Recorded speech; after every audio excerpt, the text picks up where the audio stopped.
Wanted to give you a recap of what's going on in our local market. Here's our heat map, which I show every month.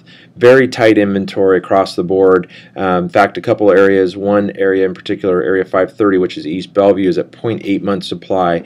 And then on the other side of the spectrum, surprisingly, I'm trying to figure this out, why Mercer Island is at 3.9 months supply, so more squarely in a balanced market. But overall, our market is very tight, about 1.9 months supply.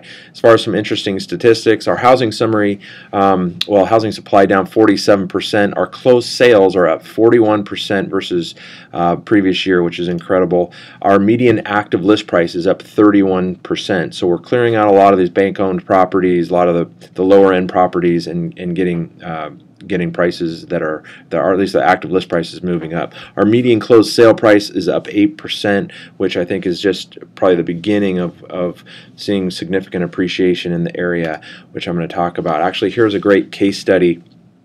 I made the point over the last several months inventory is at the lowest it's ever been, but what's really the effect of that? So here's a home that actually sold last November for $515,000. It was on the market 141 days. I put it on this past Monday at $569,000, and I sold it in 1 day for full price. So that is more than a 10% increase as far as appreciation goes. Along the lines, some key takeaways, I think affordability, if you're a buyer, though, you have to remember is it's still at an all-time high. If we take that same house that I showed on the last slide, I look back through the history, and it sold in March of 2003 for $512,990, a 20% down payment. The interest rate at that time was 5.75%. The payment on that home in 2003 was $23.95 per month. Today, the person buying this house, putting 20% down, is going to finance about $45,000 more, but the interest rate is 3.35%. So the payment is $2,006, almost $400 savings. If you do the math, today it's about 16% less expensive to live as far as from a housing perspective than it was in 2003. To me, that is incredible. If we look at housing appreciation in Seattle since 1990, as you can see, the first 20 or 18 years was positive. We had a lot of appreciation. In fact, in 2005, we had 17.34% appreciation. The market, remember today, the inventory is lower than it was then. So that's one other reason why I think we're very situated for a lot of appreciation over the next couple years. But I just read an article that said home prices need to go up 38% or mortgage rates need to rise 7.9% to return to the normal ratio of home ownership costs to income level. So that's when we're talking about affordability. That's from a guy named John Burns, who has a consulting company, and that was just published 2 days ago. It goes back to the graph that I put up last month, which showed the affordability index from that slide that I had gotten back last January.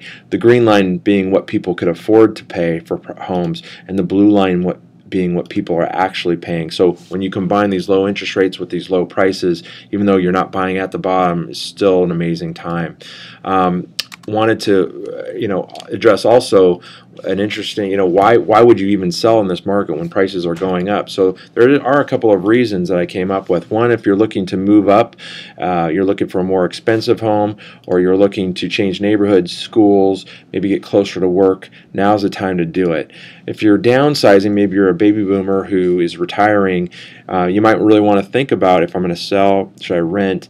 What are the pros and cons? I can do a lot of that analysis for you or help give you additional perspective, but something important to think about.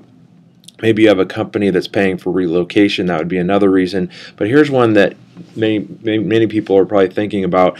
What if you have an adjustable arm? You did a 5-1 arm back in 2005. Well, now you want to you're on an adjustable mortgage every year. You could be exposed down the road, and so that's something we can give you definitely some direction on. But number of reasons why you might want to sell.